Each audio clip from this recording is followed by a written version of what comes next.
ನಾಯಕನೋ ಅಲ್ಲ, ಹೆಸರು ಯಾರೋ ಒಂಚೂರು ಚೆನ್ನಾಗಿರುವಂಥವ್ರು, ಜನ ಓಟ್ ಹಾಕ್ಬಿಡ್ತಾರೆ.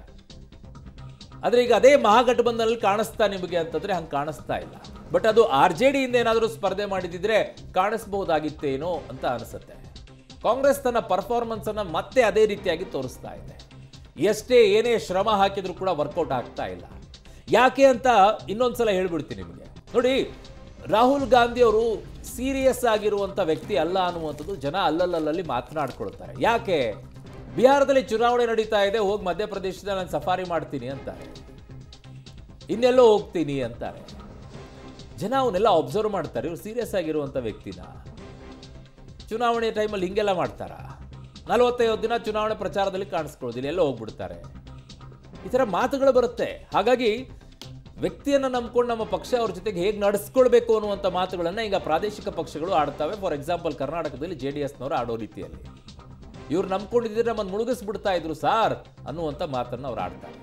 ಹಾಗೆ ಇನ್ಮೇಲೆ ಪ್ರಾದೇಶಿಕ ಪಕ್ಷಗಳು ಮಾತನಾಡತ್ವಾ ಅಂತ ಹೇಳಿ ಮತ್ತೆ ಪುಟಿದೇಳುವಂತಹ ಸಾಧ್ಯತೆ ಕಾಂಗ್ರೆಸ್ಗೆ ಏನಾದರೂ ಇದೆಯಾ? ಕಾಂಗ್ರೆಸ್ಗೆ ವಿಶ್ವಾಸ ಬಂದಿದ್ದು ಯಾವುದು ಅಂತಂದ್ರೆ, ಕಳೆದ ಬಾರಿ ಲೋಕಸಭೆಯ ಚುನಾವಣೆಯಲ್ಲಿ ನಾವು 100 ಕ್ರಾಸ್ ಆಗ್ಬಿಟ್ವಿ, 99ಗೆ ಬಂದು ನಿಂತ್ಬಿಟ್ವಲ್ವಾ, ಜನ ನಮ್ಮ ಕಡೆಗಿದ್ದಾರೆ, ಹಾಗಾಗಿ ನಮಗೊಂದು ವಿಶ್ವಾಸ ಇದೆ ಅನ್ನುವಂಥ ಲೆಕ್ಕಾಚಾರಗಳಿದ್ರು.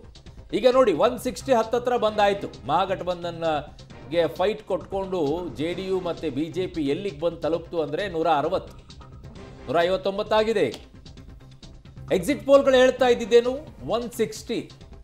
ಸಟ್ಟಾ ಬಜಾರ್ ಹೇಳ್ತಾ ಇದ್ದಿದ್ದು 130 ಆಸ್ಪಾಸ್ನಲ್ಲಿ ಬಂದು ಕೂತ್ಕೊಳ್ತಾರೆ ಅಂತ ಸಟ್ಟಾ ಬಜಾರ್ ಹೇಳ್ತಾ ಇದ್ದಿದ್ದು. ಬಟ್ ಎಕ್ಸಿಟ್ ಪೋಲ್ಗಳು ಬಹುತೇಕವಾಗಿ 130 ಮೇಲೇನೆ ಕೊಡ್ತಾ ಇದ್ದಿದ್ದು. ಒಂದ್ಯಾವುದೋ ಎಕ್ಸಿಟ್ ಪೋಲ್ 200 ಕ್ರಾಸ್ ಆಗುತ್ತೆ ಅಂತ ಹೇಳ್ತಾ ಇದ್ದಿದ್ದು. ಹಾಗಿದ್ದಾಗ 5ನೇ ಬಾರಿಗೆ CM ಆಗ್ತಾರ ನಿತೀಶ್, ಅಥವಾ ನಿತೀಶ್ ಅವರು ಈ ಬಾರಿ ಬಿಟ್ಕೊಡ್ತಾರ? ನಿತೀಶ್ ಅವರಿಗೋಸ್ಕರ ಅಲ್ಲಿರುವಂತ ಜನ ಕೊನೆಯದಾಗಿ ಒಂದು ಸೆಂಡಪ್ ಪಾರ್ಟಿ ಕೊಡೋ ರೀತಿಯಲ್ಲಿ ಈ ಬಾರಿ ಕೊಟ್ಬಿಡೋಣ ಅಂತ ಹೇಳಿದ್ ಏನಾದರೂ ಕೊಟ್ಟಿದ್ದಕ್ಕೋಸ್ಕರ ರೀತಿ ಆಗುತ್ತಾ ಗೊತ್ತಿಲ್ಲ. ಕಳೆದ ಬಾರಿ BJP ಹೆಚ್ಚಿನ ಸೀಟ್ಗಳನ್ನ ಗೆದ್ದು JDU ಕಡಿಮೆ ಸೀಟ್ಗಳನ್ನ ಕೊಟ್ಟಾಗ್ಲೂ ಕೂಡ JDUಗೆ ಮುಖ್ಯಮಂತ್ರಿ ಸ್ಥಾನವನ್ನ BJP ಬಿಟ್ಕೊಟ್ಟಿತ್ತು. ಹಾಗಾಗಿ ಈ ಬಾರಿ ನಿತೀಶ್ ಏನಾದರೂ ಬಿಟ್ಕೊಡ್ತಾರಾ? ಕ್ಯಾಲ್ಕುಲೇಷನ್ ಏನ್ ಬೇಕಾದ್ರೂ ಆಗಬಹುದು.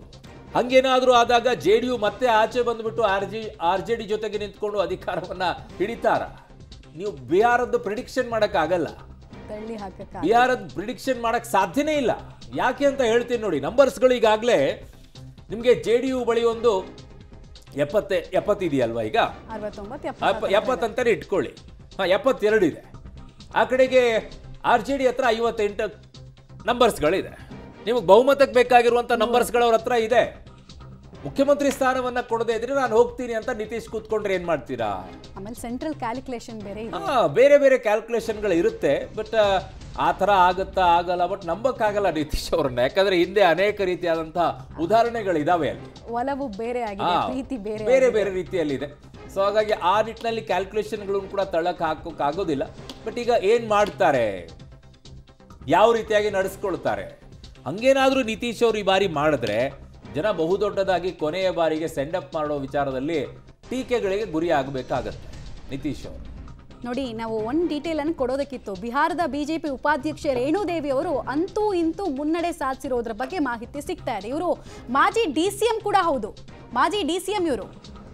ಸೊ ಇವರು ಕೂಡ ಒಂದು ಸ್ಟಾರ್ ವುಮೆನ್ ಫೇಸ್ ಅಂತ ಅಂತೀವಲ್ಲ, ಆ ಥರ 5 ಬಾರಿ ಶಾಸಕಿ ಆಗಿದ್ರು ರೇಣುದೇವಿ. 2000 ಮತಗಳ ಅಂತರದ ಮುನ್ನಡೆ. ಯಾಕಂದ್ರೆ ಇವ್ರ ಕ್ಷೇತ್ರದಲ್ಲಿ ಟ್ರಯಾಂಗ್ಯುಲರ್ ಫೈಟ್ ಇತ್ತು, ಹೀಗಾಗಿ ಏನಾಗುತ್ತೆ ಅನ್ನುವಂತಹ ಒಂದು ಕುತೂಹಲ ಇತ್ತು. ರೇಣುದೇವಿ ಅವರು 5 ಸಲ ಶಾಸಕರಾಗಿದ್ರು. ಮತ್ತೊಂದು ಸ್ಟಾರ್ ವ್ಯಾಲ್ಯೂ ಮಹಿಳಾ ಘಟಕ, BJPಯ ಮಹಿಳಾ ಘಟಕದಲ್ಲಿ ಒಂದು ಸ್ಟಾರ್ ವ್ಯಾಲ್ಯೂ ಅಂತಂದ್ರೆ ಇವರಿಗಿದೆ. ಯಾಕಂದ್ರೆ ರೂಟ್ ಲೆವೆಲ್ ವೋಟ್ ಬೇಸ್ ಇದೆ ಅವರಿಗೆ ಅನ್ನುವಂಥದ್ದು ಒಂದು. NDAಗೆ 161 ಕ್ಷೇತ್ರಗಳಲ್ಲಿ ಮುನ್ನಡೆ ಸಿಕ್ಕಿದೆ. MGB ನಾವು ಹೇಳ್ತಾ ಇದ್ವಿ 3 ಡಿಜಿಟನ್ನು ಅವ್ರು ಕ್ರಾಸ್ ಮಾಡ್ತಾರಾ ಇಲ್ವಾ ಅಂತ ಈ ಕ್ಷಣಕ್ಕೂ ನಮಗೆ ಡೌಟ್ ಹೊಡಿತಾ ಇದೆ.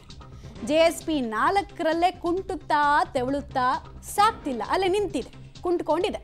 ಅದರ್ಸ್ 3.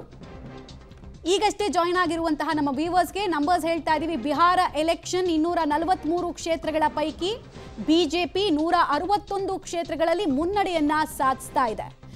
MGB ಮಹಾಗಠಬಂಧನ್, ರಾಹುಲ್ ಗಾಂಧಿ, ತೇಜಸ್ವಿ ಯಾದವ್ ಇವರೆಲ್ಲರ ನೇತೃತ್ವ ಇರುವಂತಹ ಪಾರ್ಟಿ 75 ಕ್ಷೇತ್ರಗಳಲ್ಲಿ ಮುನ್ನಡೆಯನ್ನ ಕಾಯ್ದುಕೊಳ್ತಾ ಇದೆ. ಮಹಾಗಠಬಂಧನ್ಗಿಂತ NDAಗೆ ಡಬಲ್ ಮುನ್ನಡೆ. ನಂಬರ್ಸ್ ನೋಡಿ, ಎಲ್ಲಿಯ MGB, ಎಲ್ಲಿಯ NDA. ನಂಬರ್ಸ್ ನೋಡಿದ್ರೆ ನೀವು ಇದನ್ನ ಮ್ಯಾಚ್ ಮಾಡೋದಕ್ಕಾಗತ್ತಾ? ಇದೇ ಟ್ರೆಂಡ್ ಕಂಟಿನ್ಯೂ ಆದರೆ ಹೀನಾಮಾನವಾಗಿ ಸೋಲುಂಡಂಗಾಗುತ್ತೆ. ಆಮೇಲೆ ತೇಜಸ್ವಿ ಯಾದವ್ ಅವರ ಲೀಡರ್ಶಿಪ್ ಬಗ್ಗೆ ಕೂಡ ಪ್ರಶ್ನೆಗಳು ಬರುತ್ತೆ. ಅಫ್ಕೋರ್ಸ್ RJD ಚೆನ್ನಾಗಿ ಪರ್ಫಾರ್ಮ್ ಮಾಡುತ್ತೆ, ಯಾಕಂದರೆ JDU ಥರನೇ RJDಗೆ ರೂಟ್ ಲೆವೆಲ್ ಕಾರ್ಯಕರ್ತರಿದ್ದಾರೆ. ಬಟ್ ತೇಜಸ್ವಿ ಯಾದವ್ ಅವರಿಗೆ ಲಿಟ್ಮಸ್ ಟೆಸ್ಟ್ ಇತ್ತು. 2 ಸಲ DCM ಆದವರು ಇನ್ನೇನು CM ಆಗಬೇಕು ಅನ್ನುವಾಗ ಅವ್ರಿಗೆ ಆಗ್ತಾ ಇಲ್ಲ.